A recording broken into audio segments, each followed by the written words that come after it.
اعوذ باللہ من الشیطان الرجیم، بسم اللہ الرحمن الرحیم، الحمدللہ رب العالمین والصلاة والسلام علی سید الانبیاء والمرسلین۔ السلام علیکم ورحمۃ اللہ وبرکاتہ۔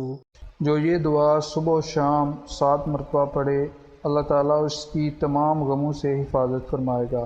حضرت ابو درداء رضی اللہ تعالیٰ عنہ فرماتے ہیں کہ جو شخص صبح اور شام 7 مرتبہ یہ کلمات پڑھے گا، اللہ تعالیٰ اس کی تمام غموں سے حفاظت فرمائے گا۔